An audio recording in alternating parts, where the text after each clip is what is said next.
Bienvenidos a Mirando Lejos. Hoy tendremos un programa con un invitado especial, en donde vamos a reflexionar sobre la política. Vamos a reflexionar el poder como fenómeno comunicacional. Y vamos a reflexionar también sobre el pasado y el futuro. ¿Y por qué son necesarias todas estas reflexiones? ¿Por qué es necesario que nosotros, la clase política paraguaya, se preocupe del poder, pero no como una herramienta para el enriquecimiento personal, sino el poder como una herramienta en función de metas sociales superiores? Ya hace mucho tiempo, desde que empezamos este programa, venimos denunciando la mala calidad que tiene hoy en día la representación de la política y la política en general. La política se da un desapego entre los que son nuestros representantes y nosotros que somos los representados. Hay una suerte de apatía con respecto a los fenómenos sociales. Yo recuerdo que cuando empezaba a hacer política, cuando hice, ser político era prestigioso, era tener convicciones, era participar en los debates ideológicos, significaba tener una visión del país, una sensibilidad por las grandes mayorías. Hoy en día el oficio del político se ha bastardeado, se ha denigrado, y la política parece que discurre en un ambiente de miseribilidad. ¿Por qué quiero anotar estas cosas? Porque nosotros los paraguayos hoy estamos viviendo una coyuntura desde el punto de vista económico demasiado positiva, en el sentido que la economía está creciendo. No estoy diciendo que la riqueza se está distribuyendo, estoy diciendo que la economía está creciendo. Pero la economía tiene que crecer para que el Producto Interno Bruto paraguayo tengamos la posibilidad, a través de la Ley de Presupuesto de Gasto de la Nación, de provocar una gran distribución de la riqueza y lograr cuotas de igualdad social y de equidad social. Pero hay veces que pienso y veo la realidad política paraguaya y me entristece mucho. Veo una política que no es capaz de trazar un horizonte. Veo una política que no se preocupa del futuro. Veo una política que es indiferente al presente. Y veo una política que parece que está anestesiada con respecto al pasado. Veo una política que parece que no ha aprendido la lección. Veo una política vacía y veo una política que es incapaz de poner los ojos en el futuro. Este es el momento en donde definitivamente no vamos a poder evitar que la política siga siendo la lucha por el poder. La política es lucha por el poder. Y eso está bien que sea así, porque eso permite que haya alternancia, que las élites puedan circular. Nosotros no podemos negar que la política deje de ser lucha por el poder. La política es lucha por el poder. Pero la política no es solamente lucha por el poder. La política es preocuparse por el bienestar de las grandes mayorías. La política es auscultar las nuevas posibilidades para que este país tenga un crecimiento económico con metas sociales. La política quiere decir apostemos a robustecer el Poder Judicial, la Fiscalía General de la República, apostemos al fortalecimiento institucional, porque donde están ausentes las instituciones, donde hay un baldío, donde hay un vacío institucional, es imposible que nosotros creamos que el Paraguay se va a poder desarrollar. Nosotros estamos viviendo en un mundo extremadamente complejo, en un mundo que te ofrece oportunidades, pero en un mundo también que te restringe las oportunidades. Todos pensábamos que, caído el muro de Berlín, las cosas iban a ser más fáciles, que el mundo iba a alinearse, que íbamos a seguir una suerte de direccionamiento lineal, que todo se convertiría en economía de mercado y democracia liberal. Sin embargo, hoy estamos viendo un nuevo dilema en el mundo internacional. Estamos viendo que declina la hegemonía norteamericana. Estoy hablando de un espacio de 30, 20 años, para que vean lo vertiginoso que son los cambios. Nosotros los paraguayos parece que nos acusamos recibos. Estamos viendo de un Asia-Pacífico que crece de una manera increíble. Y estamos viendo que nosotros, los latinoamericanos, seguimos siendo la región mundial con menos crecimiento. África crece más que América Latina. Hay que reconocer que en ese mar de incertidumbres y de una materia grisácea, tenemos que reconocer que el Paraguay está creciendo por arriba de los vecinos. Y hemos tenido cierta disciplina fiscal, que no ha sido la más óptima entre todas, pero es importante. A mí lo que me preocupa es que muchas veces no seamos conscientes, y especialmente la dirigencia. ¿Y por qué atribuyo la responsabilidad a la dirigencia? Porque este país está cambiando por esfuerzo de la sociedad civil, por esfuerzo del empresario, por esfuerzo de emprendedores, de personalidades individuales y de grupos colectivos. Y yo creo que es el momento en donde nosotros tengamos la capacidad de crear liderazgos, no uno, liderazgos políticos, para que desde la política podamos lograr las transformaciones, los cambios, las mutaciones que el Paraguay necesita. El Paraguay necesita, y lo hemos dicho en el programa pasado, y lo vamos a ir repitiendo, cambios inmediatos para lograr la sostenibilidad de su macroeconomía. Estoy hablando de la caja fiscal, estoy hablando de la responsabilidad tributaria y fiscal, estoy hablando del IPS, estoy hablando de las reformas que el Estado necesita, estoy hablando del debate en el mundo laboral que se necesita. Pero al mismo tiempo también se necesitan políticas que llevan un mayor tiempo, un mayor proceso de maduración. Estoy hablando de la educación, que es central, y de la salud. No porque demanden mayor tiempo de maduración para su implementación y para que podamos sentir los efectos de una mejor educación y de una mejor salud. Quiere decir que tenemos que postergar el inicio de estas políticas. Yo creo que los paraguayos, que somos un pueblo heroico, porque lo hemos demostrado, somos un pueblo de epopeya, de historia épica. El Paraguay tiene que demostrar también que es capaz, nosotros los paraguayos tenemos que demostrar que somos capaces de construir el puente del presente al futuro.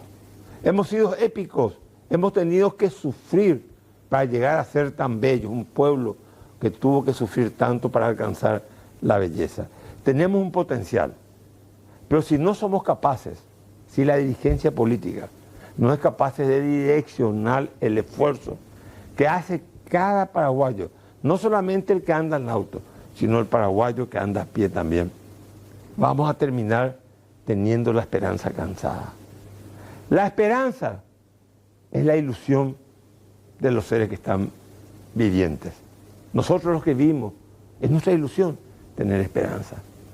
Pero no hagamos del Paraguay un país en donde nosotros creamos que habrá esperanza, pero no para nosotros. También tenemos que forzar los cambios que sean necesarios para entender que tiene que haber esperanza para nosotros. Enseguida, con Augusto dos Santos, para hablar de la implicancia que tiene la comunicación, la política y el poder como fenómeno comunicacional. Volvemos enseguida. Nos vamos a la pausa.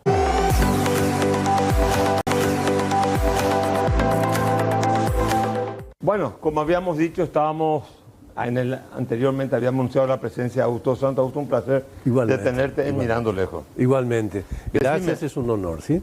Te mentiría porque me enviaste tarde, estuve hojeando el libro, pero yo tengo la ventaja de que soy un lector proficuo y hambriento, y bueno, he leído tanto que leer me resulta, digamos, tengo las técnicas de la lectura rápida.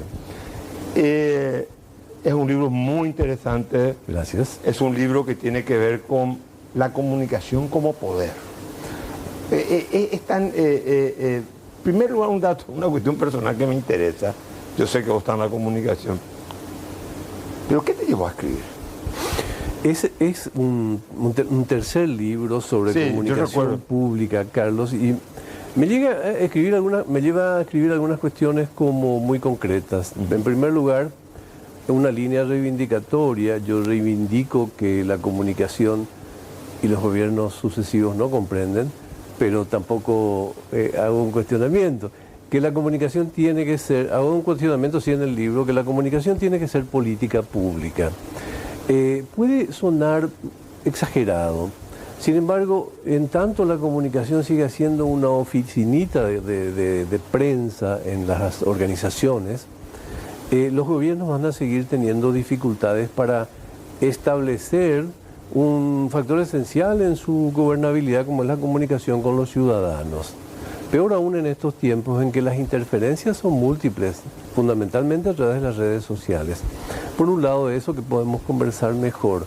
En segundo lugar, creo que hay una responsabilidad de las personas que hace algún tiempo estamos trabajando en determinadas disciplinas por legar información, memoria, experiencia a las nuevas generaciones, ¿no?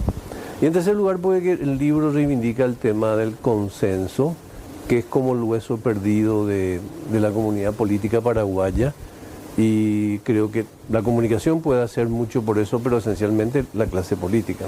Yo recuerdo que en el año, vos recordás, vos somos de la misma edad, en el año 82 decía, no, Reagan lo único que tenía era un gran comunicador, pero tenía una política concreta, pero lo tomo como referencia a Reagan en el 82, que asume después Jimmy Carter. Pero mi pregunta es la siguiente: ¿el político o el gobierno que comunica mejor tiene más posibilidades, en primer término, de hacer un buen gobierno o de engañar? ¿Gobernar es creer? Estupendo. Estupendo. Hay una línea de reflexión que se bautizó como síndrome de Toledo. Igual en relación con Alejandro Toledo, presidente de Perú, en unas reflexiones que hicimos en la Universidad Austral con Mario Riorda,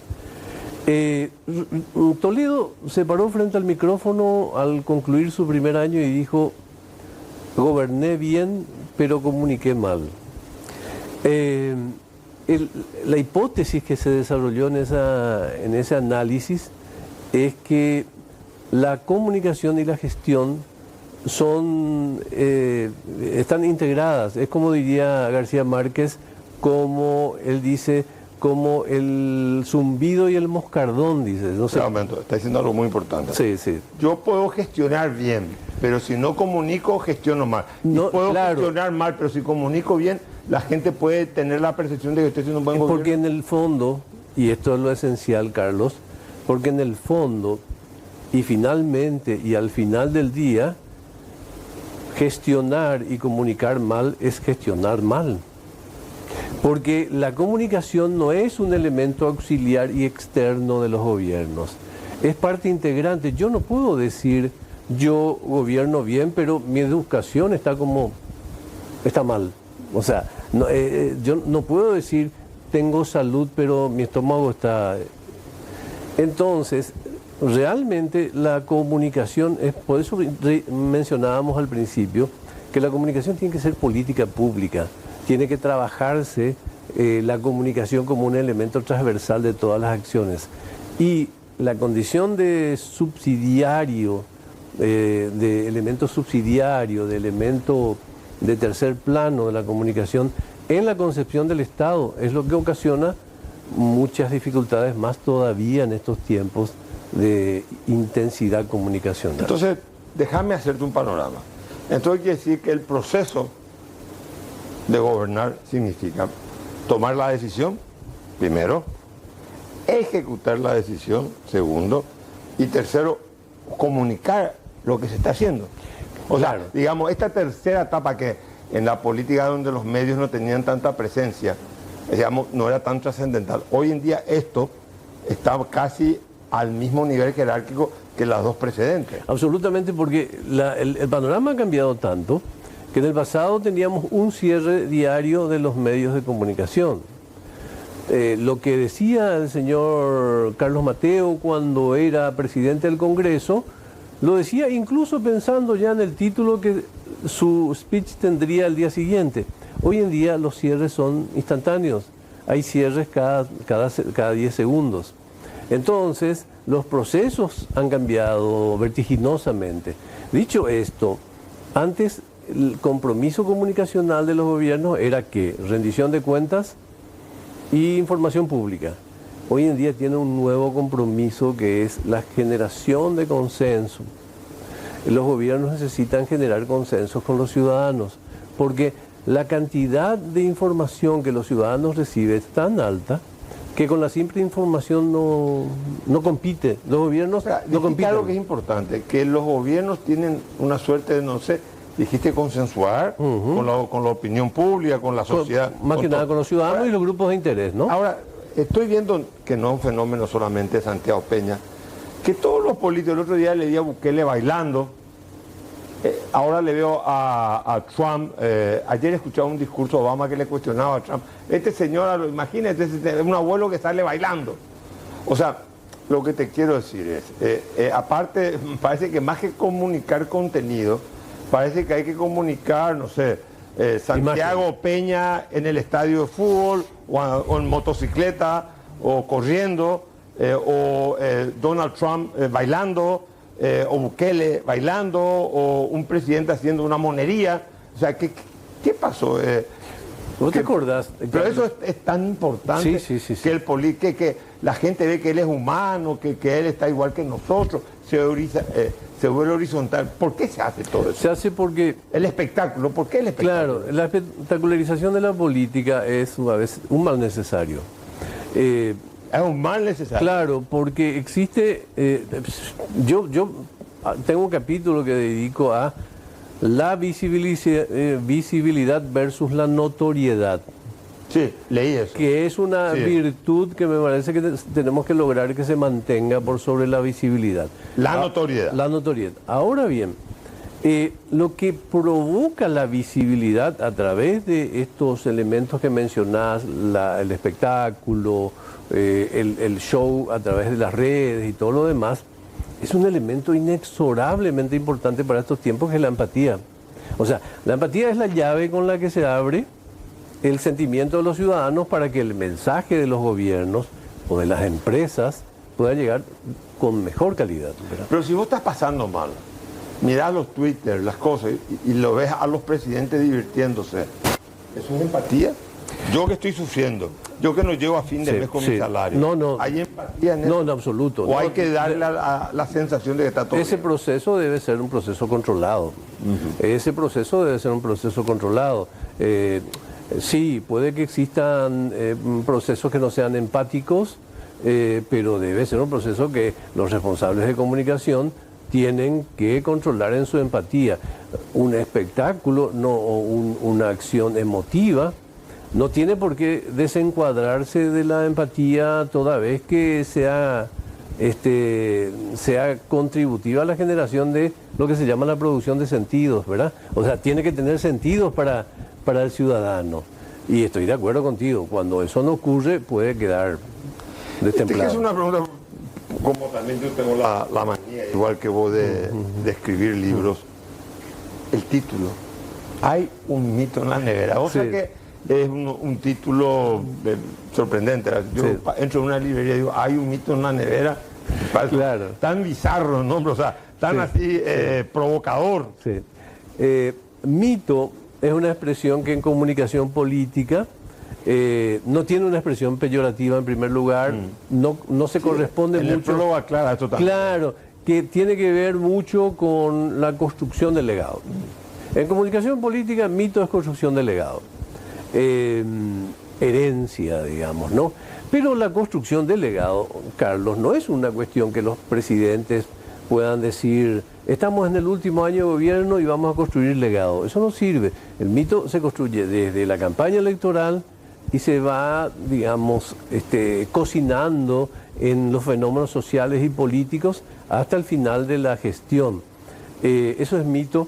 Y cuando dice hay un mito en la nevera, tiene que ver con que la nevera es el repositorio de una de las principales aspiraciones, que es el comer, la subsistencia, la relación de un Estado protegiendo al ciudadano, ¿no? Y es la expectativa que tenemos todos de que los gobiernos nos planteen una alternativa, ¿no? A eso responde el título. Pero lo de mito es una cuestión muy estudiada y tiene que ver con la solidez que pueda tener el discurso político comunicacional de un gobierno y la coherencia que pueda tener a lo largo de su gestión. Ahora, el mismo, porque tiene dos prólogos también muy buenos, dos personas muy internacionalmente reconocidas, el mito siempre tiene un nivel de veracidad. Sí. Y los mitos se inventan. Hay un libro muy bueno, un historiador argentino que desmitifica a San Martín como padre de la nacionalidad argentina. Según él lo creó Mitre. La pregunta que te quiero es lo siguiente: ¿cómo la dosis para crear los mitos en el imaginario colectivo? Sí. ¿Cómo se hace? Porque esto puede, si le metemos más dosis de una cosa, te resulta contraproducente, te puede producir una alergia social terrible. Es mucho más científico que emotivo. La política tiene hoy una herramienta extraordinaria que está absolutamente subaprovechada.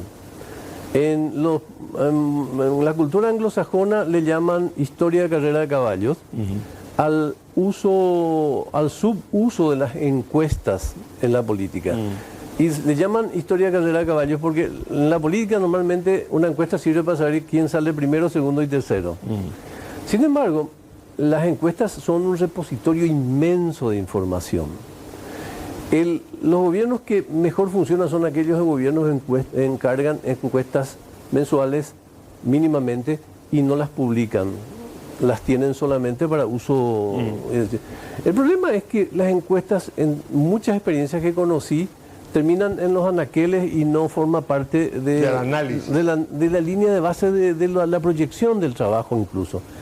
Los mitos se trabajan desde las encuestas, o sea, encuestas más futuribles o futuros posibles. Entonces, a partir de las encuestas, o sea, una coincidencia de aspiraciones de las comunidades. Por ejemplo, durante 5 años las comunidades dijeron, nos interesa la seguridad.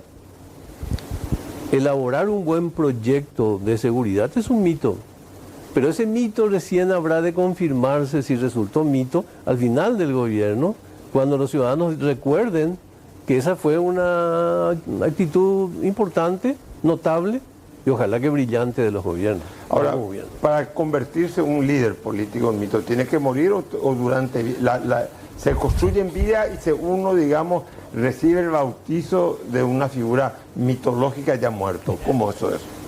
Ese es otro camino y quizás tiene más, ya que estamos en estos mundos casi borgianos, tiene más que ver con la leyenda que con el mito, digamos, Carlos, ¿sí? Porque el mito es una construcción colectiva de todo un gabinete. Si queremos que, voy a decir un disparate, el mito de Paraguay sea que tiene el mejor fútbol del mundo, yo necesito que todos los ministros ocupen un minuto de sus discursos recordando ese plan, digamos, ¿no? Es una cuestión que tiene mucho más que ver con la gestión del proceso de gobierno. Por eso decía al principio que la comunicación no es un asunto de los encargados de prensa. La comunicación es un asunto del gobierno y de los gobernantes. En cuanto a la consagración de los presidentes, vos que conocés muchísimo de ese campo, ¿sabés por qué le recordamos a Alfonsín? ¿Sabés por qué le recordamos a aquel que dijo sangre, sudor y lágrimas? Sí. ¿Sabés por qué Y hay un ejercicio que yo suelo hacer, que es muy irónico, Carlos, que coloco las fotos de John F. Kennedy y de Clinton al mismo tiempo, y les pregunto a los participantes del taller, a ver si me dicen, ¿quién fue el presidente que tuvo la crisis de los misiles y quién fue el presidente mujeriego, con fama de mujeriego entre ambos? Y con toda facilidad dicen que uno fue lo uno y otro fue lo otro. Y en realidad uno de ellos fue los ambos. Pero claro, ¿qué pasa? Que la construcción de su leyenda fue tan fuerte que una buena leyenda hace olvidar los errores. Un buen relato Un buen relato modifica el dato histórico. Claro, pasó siempre. Una buena narrativa, como se dice ahora, una buena narrativa puede deformar la percepción que tenemos del dato histórico. Pasó siempre. ¿Quién recuerda? El señor Churchill y su problema con el alcohol. Sí, los preciosistas, los historiadores, pero que él es, para el mundo es un estadista. Claro. Decime una cosa, en este debate actual, y vos que sos un periodista de columna, ¿cómo incide toda esta nueva presencia de una nueva dimensión comunicacional, como son las redes, el Twitter, el WhatsApp, el Facebook, bueno, la cantidad de cosas que hay, ¿verdad? ¿Cómo hay que tener para cada, digamos, un mensaje diferente para cada medio? ¿O el mismo mensaje uniforme en todos los medios? ¿O cómo se hace esto?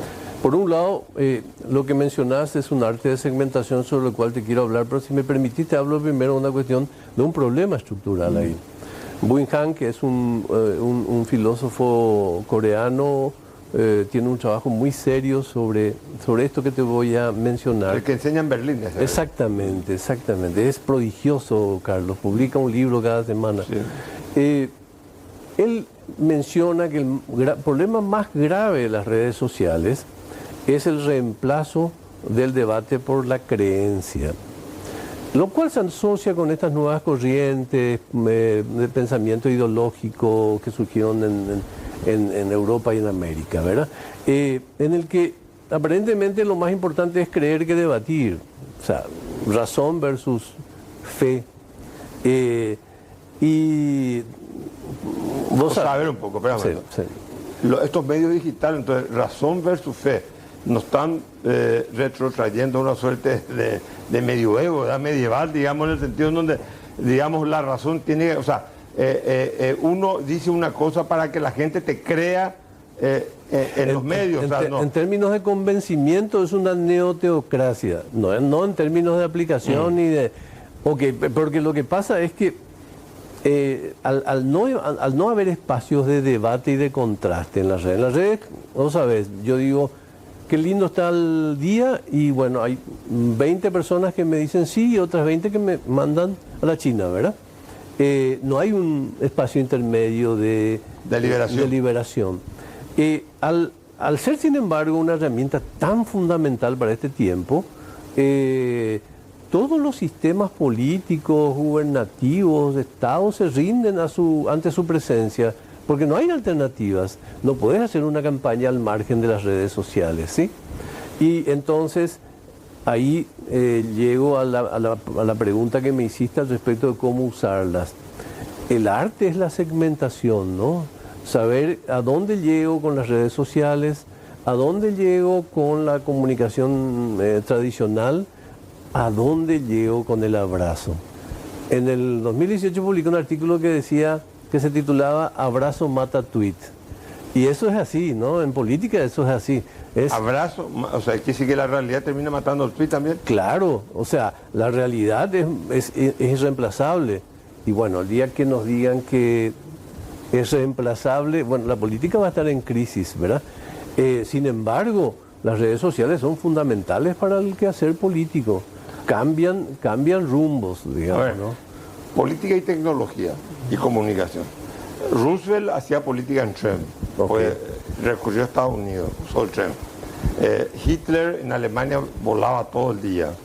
Kennedy, la televisión, en el debate le gana a Nixon porque ya está mejor, más guapo, más lindo, más joven. Hasta se diría que fundó la televisión política, ese discurso. Exactamente. Y ahora, digamos, el político tiene que estar en las redes, pero al mismo tiempo tiene que estar en el balcón, tiene que ser capaz de dar el discurso del galpón, tiene que estar en el abrazo. ¿Cómo se manejan estas dos dimensiones? Presidente, los líderes tienen que estar en las redes sociales, en todas ellas, tienen que tener la calidad de estirar una silla y subirse sobre ella cuando es necesario, porque no hay ninguna estrategia de comunicación que sea reemplazable. A veces tenemos un problema con un gobierno, por ejemplo, enfrentado a los medios, ¿verdad? se ha dado en Paraguay y en diversos lugares, ¿verdad? Gobiernos en general enfrentados a los medios, y ello supone una barrera muy importante porque los medios que son mediación, ¿verdad? Pese a que creo que desde los 2000 los medios son más fines de comunicación que medios de comunicación, pero eso es un debate aparte. Entonces, ante esas circunstancias, sí, las redes sociales son una alternativa para los gobiernos para hacer lo que... O sea, para evitar la influencia del medio para hacer lo que me incomoda. Para hacer lo que supo hacer Favaloro, el bypass, digamos. Pero también hay otras alternativas, como la presencia personal. Los líderes tienen que estar allí, porque de lo contrario, acá sucedió. Yo conozco personas que dijeron, voy a apostar exclusivamente a las redes sociales. Parecían prodigiosamente importantes en su presencia, pero perdieron las elecciones, porque conoces la política, estuviste candidatado para la presidencia, estuviste presidiendo un poder, y sabes que la política es la mano de Dios, le decían en el medioevo. Había algún rey que salía a saludar cada 6 meses a determinados miembros de la comunidad, y esas personas sentían que se curaban, personas muy humildes. El asunto era que estamos hablando del medioevo, y para saludar al rey lo sometían a baños y todo lo demás, y entonces sentían el alivio. Claro. O sea, la mano del rey es insustituible, no hay otra alternativa dentro de la política sino la presencia personal, ¿verdad? O sea que, digamos, entre el contacto personal y el Twitter, vos te quedás con el contacto personal. Obviamente. La mano. El contacto, si tuviera que hacer en segundo lugar, medios tradicionales. O sea, Uribe me decía el otro día, soy el colombiano que más veces estrechó la mano, y sigue siendo una figura fuerte. Y sigue, el otro día cuando yo estuve con él, veía que a todo el mundo, a los paraguayos y todo, y le hacía una pregunta personal, ¿cuántos hijos tiene? O sea, eso es más importante que las redes. En términos cualitativos, sí, Carlos. En términos cualitativos, sí. No vamos a hablar en términos cualitativos por la masividad de las redes sociales, pero en términos... Porque lo que hace la presencia... los medios informan, las redes afirman, porque generalmente, según setting, los medios siguen agendando las redes sociales, digamos, ¿no? Y... Espera. Vámonos a la pausa. Yo quiero que me explique. Bueno.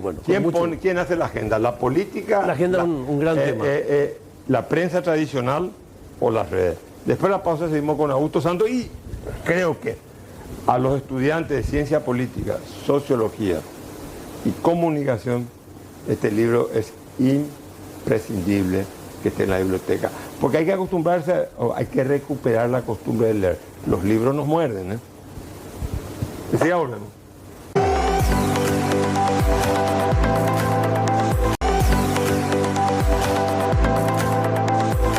Bueno, ¿quién hace la agenda pública? A ver, y te quiero hacer otra pregunta. Que cuando es... Porque los políticos se quejan de la prensa.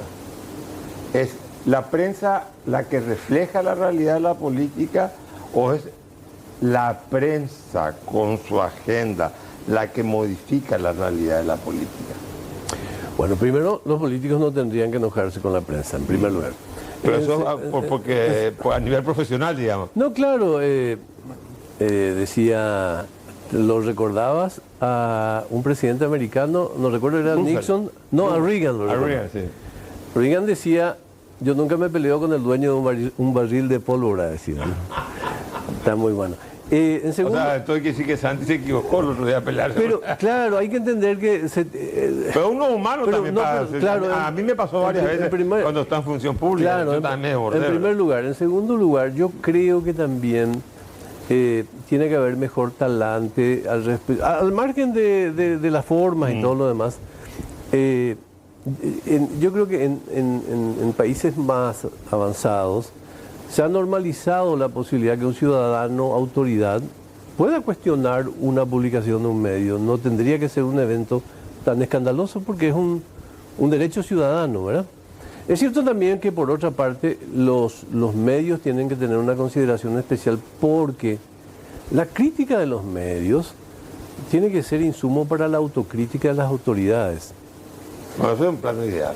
Es un plano ideal. Es un plano ideal. Acá los medios, convengamos, están muy vinculados al grupo económico. Todos, ahora voy a eso. Todos. Estoy tratando de ir de más puro a más real. El pilarense Humberto Rubín, después todo. Sí, y en algún momento Mina, que tuvo una radio sí, me acuerdo, sí. Radio Mil Mina. El asunto que, y este es un dato que te va a resultar conocido, pero probablemente no estabas pensando en eso.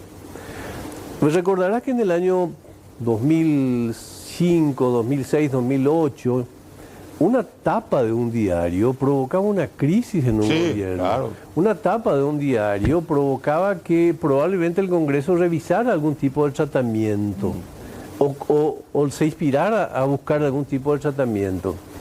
Hoy en día estamos asistiendo, y no digo que esté bien, digo que está mal, estamos asistiendo a un tiempo en que decenas de tapas coinciden con una encuesta que coloca a los cuestionados en un lugar inédito en materia de relación de confianza con los ciudadanos. ¿Qué es lo que probablemente haya pasado? Y ahí voy a ir a lo que señalabas.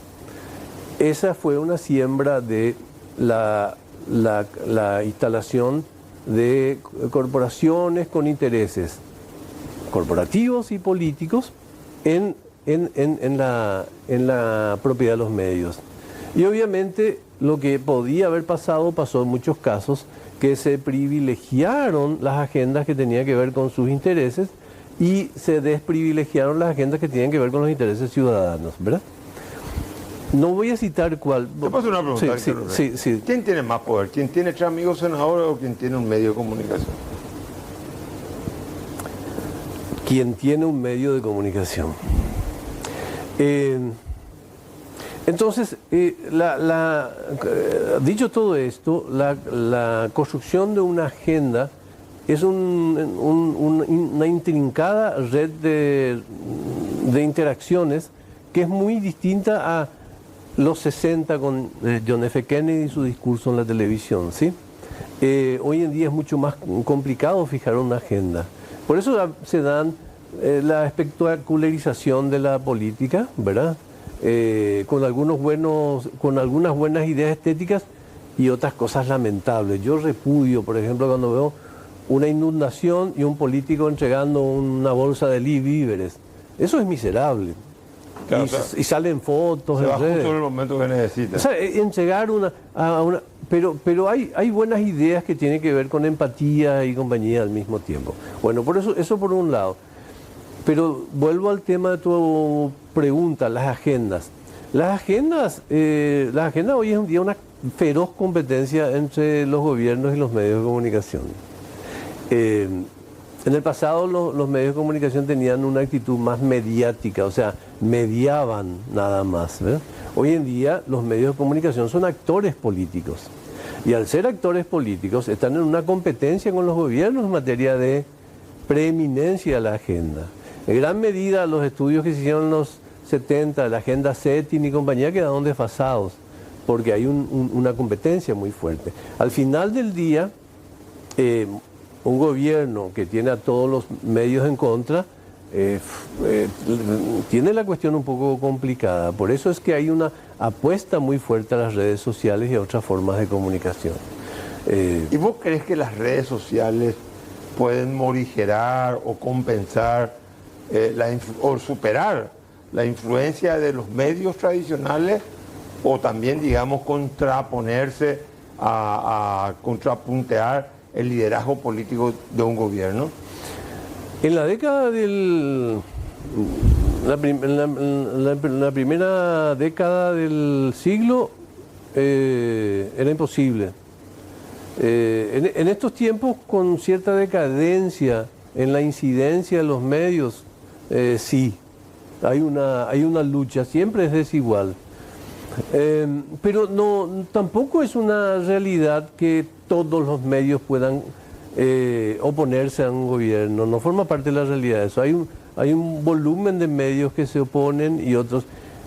La anomalía está en que estamos charlando con normalidad sobre la oposición al gobierno, a veces la enemistad de un gobierno también con medios, siendo que eso tendría que ser un evento anómalo, digamos. Lo normal tendría que ser la independencia de...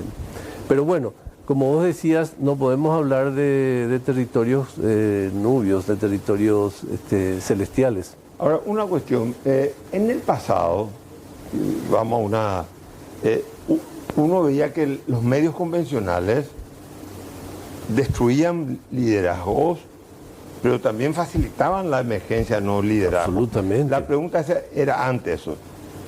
Recuerdo mucho que ABC le haya dado cientos de tapas a Fernando Lugo, la figura de Fernando Lugo. ABC le ayudó a ser presidente a Fernando Lugo, a Horacio Cartes.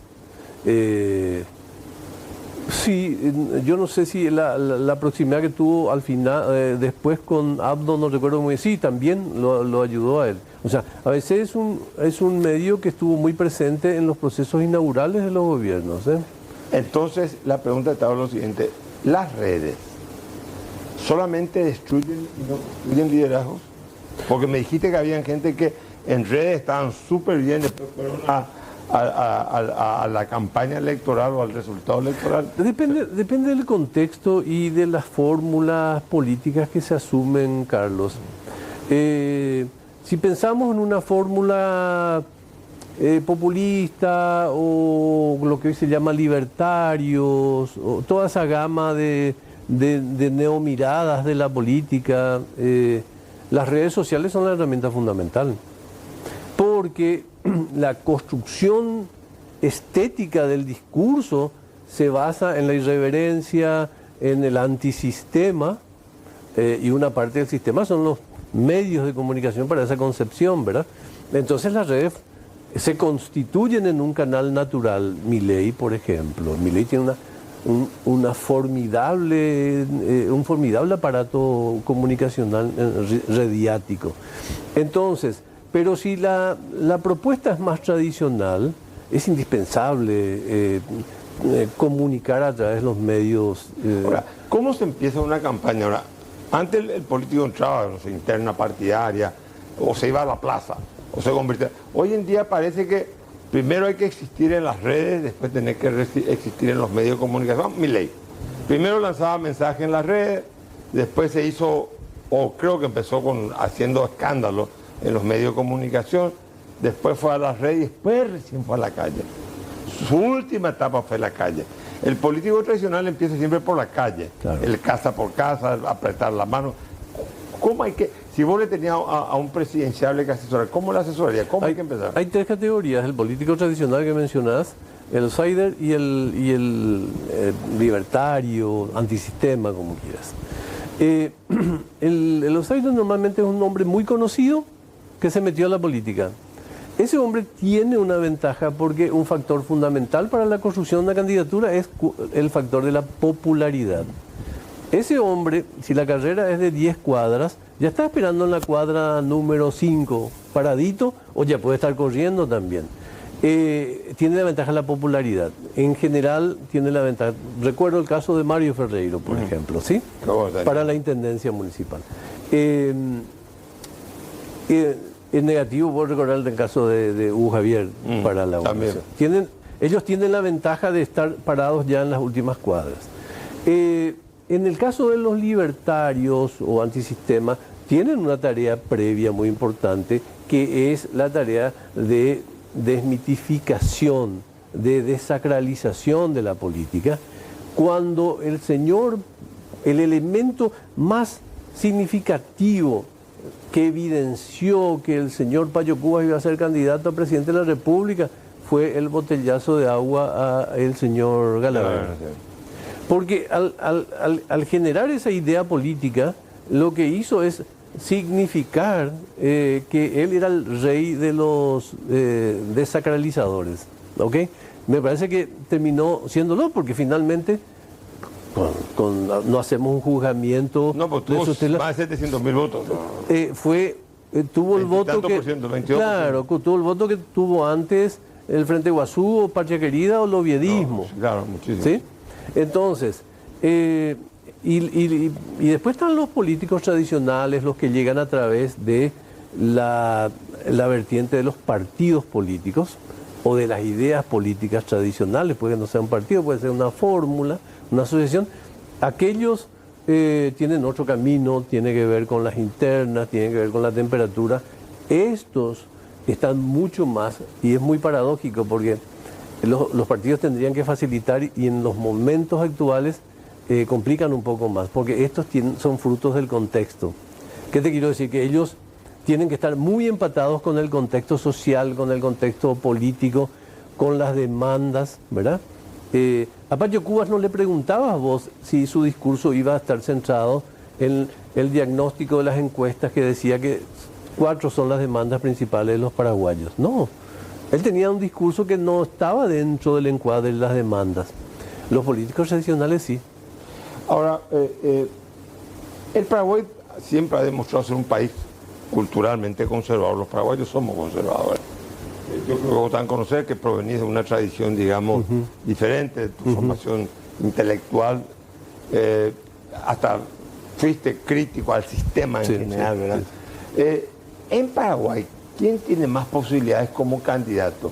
Un candidato que se presenta, que en la campaña gestiona la bronca, el odio, el antisistema, o un candidato que gestiona la esperanza. En la mentalidad paraguaya, en la coyuntura actual, no sé qué va a pasar en 3 años, pero en lo que vos conocés, que venís viendo esto, analizando desde dentro y desde fuera, desde hace mucho tiempo, ¿qué tipo de candidato quiere más el paraguayo con nuestro digamos, ADN conservador? ¿El que gestiona el enojo o el que gestiona la esperanza? Es una gran pregunta, Carlos, porque yo amo el fútbol y no hay nada más parecido a los procesos electorales que a la dinámica del fútbol, ¿no?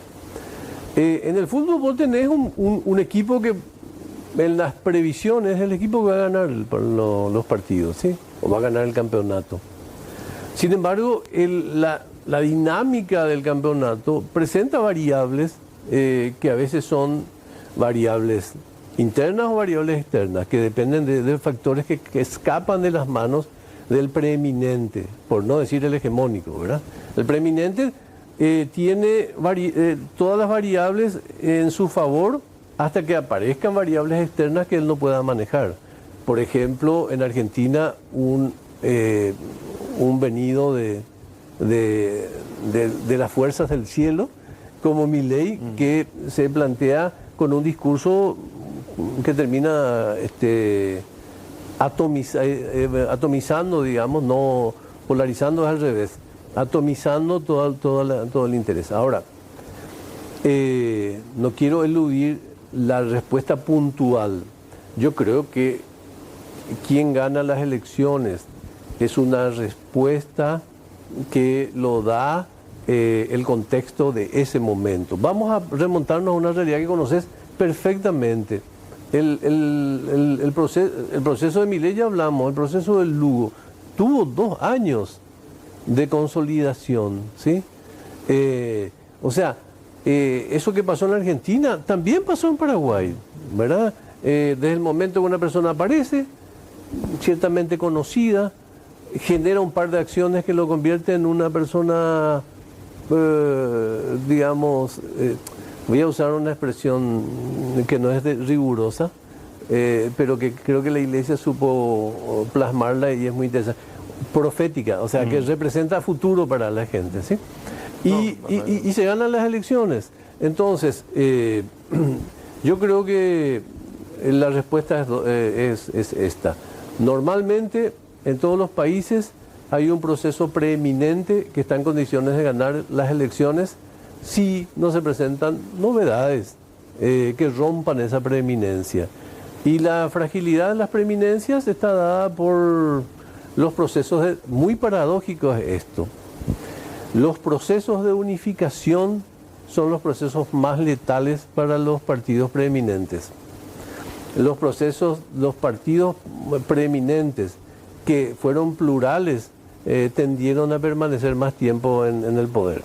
¿Por qué? Porque es mucho más fácil romper un hielo que romper, no sé, 20 almohadones que son de diferentes colores. Me quiero poner la política paraguaya, si me permitís. Yo percibo que hay un ejecutivo que lleva la agenda económica y hay un parlamento mayoritario de honor colorado, con, digamos, aliados de otros partidos que lleva la agenda política. Es correcto que sea así, que se presenta esa dualidad, que uno lleva la agenda económica y el otro lleva la agenda política, y parece que la agenda política muchas veces se le impone al presidente. ¿Cómo ve esa relación? Es una... Digamos, hay un esquema de gobernabilidad, te quiero complejizar, sí. Hay un esquema de gobernabilidad que siempre hay que hacer un esquema de gobernabilidad, nos gusta o no nos gusta.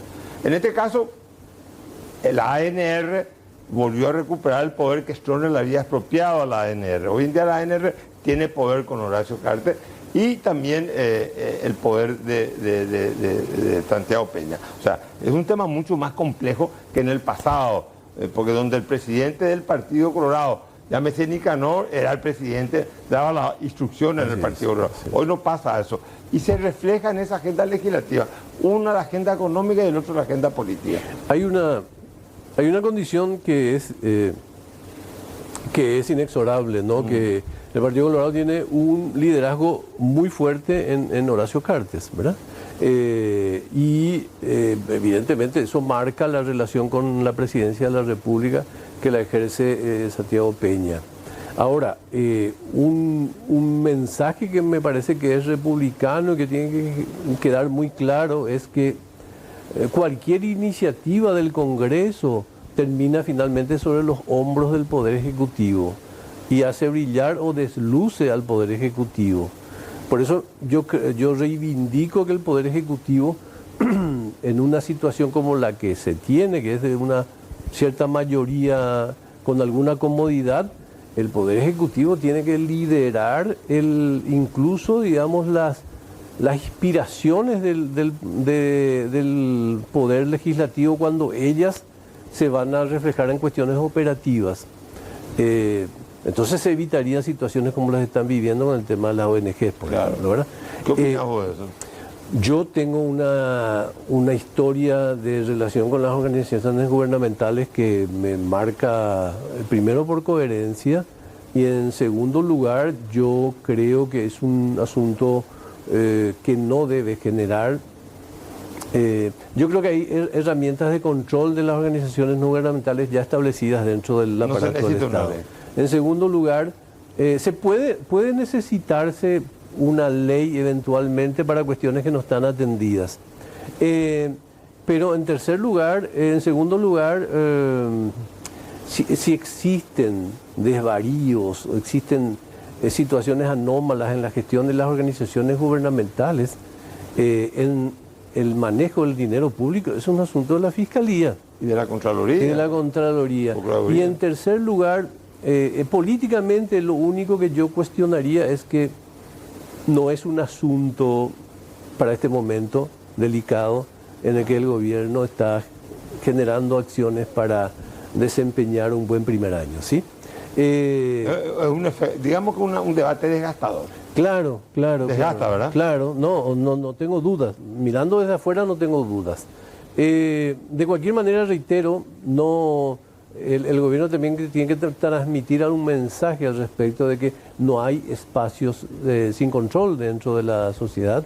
Sin control, digamos. Sí, está bien. Pero no hablo desde una perspectiva policíaca, sino cuando se manejan fondos públicos, ellos deben ser controlados, ¿no? Esto estamos de acuerdo. Ahora, una cosa, en este mundo, en esta sociedad del espectáculo, donde la espectacularidad, la actitud irreverente, hasta grosera y grotesca, para otras épocas, en este mundo donde el espectáculo parece que es más importante que el contenido de la política, ¿no va perdiendo la política su rol central dentro de la sociedad como una actividad que tiene que ordenar toda la sociedad?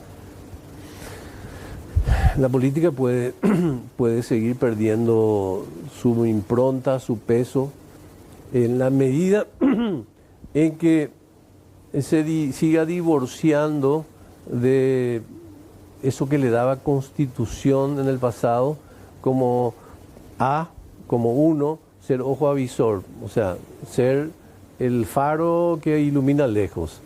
A propósito del nombre de tu programa también, ¿no? En segundo lugar, ser una herramienta de construcción de cultura democrática. En tercer lugar, una herramienta de consenso. Carlos, es inimaginable que Pero vos ves que eso se está perdiendo. Yo veo que se está perdiendo cuando veo que el presidente recibe a la oposición y se ve como un hecho extraordinario. Un presidente hablando con la oposición tendría que ser un hecho frecuente. Claro. ¿Sí? En un Estado democrático seguro. Y cuando veo también que fue la última vez, con sus luces y sus sombras, no me olvido que abrió las puertas a diversas instituciones que finalmente terminaron alojando bolsones clientelistas. Pero el pacto de gobernabilidad, claro. ¿A cuántos kilómetros quedó de nosotros el pacto de gobernabilidad? No, es una idea reguladora de la política así paraguaya, mismo, en el sentido, la búsqueda del consenso. Así mismo. Decime, en el escenario actual, vos ves más en la oposición de esto. El Partido Popular va a tener sus características para elegir, pero en la oposición, y me queda poco tiempo, ¿va a ser una figura notable y notoria o es mejor un así antisistémico que rompa con todo, que tenga las actitudes, digamos, de ruptura con el sistema? ¿O va a ser una figura que sea predecible para los poderes fácticos paraguayos? Para mi concepción, Carlos, están los dos caminos. El camino antisistémico puede ser un camino expedito, un camino con atajos que puede generar resultados. El problema que yo veo es que el camino desde la política tradicional puede ser un camino más enriquecedor para una oposición que está debilitada, ¿verdad? Un camino de debate. Va a sonar, digamos, antipático para muchos opositores, pero en la Junta de Gobierno se dan 10 veces más debates, 10 veces más conferencias. Eso lo digo yo también. Y 10 veces más corrientes de opinión que en los partidos de oposición. Y se puede pelear, se puede generar controversias y al mismo tiempo estar debatiendo, estar pensando. Lo que está en crisis en el Paraguay, en el partido político, es el pensamiento. Hay una crisis de pensamiento. Entonces, podés seguir el camino... O sea, es acción, pero sin pensamiento. Claro, podés seguir el camino de los antisistemas. Podés ganar las elecciones también. Pero ¿cómo gobernar después? No hay problema. El problema es que la oposición tiene figuras muy importantes y esas figuras pueden surgir otras figuras importantes, pero a través del camino de un debate que sea algo más que dispararse con sillas. Bueno, estuvimos con Augusto Santos Augusto, brillante, gracias, como siempre, querido. mi Gracias. respeto. Gracias. Y el miércoles, ¿cuándo? El miércoles 31 a las 19. Ok, un fuerte abrazo. Muchas gracias.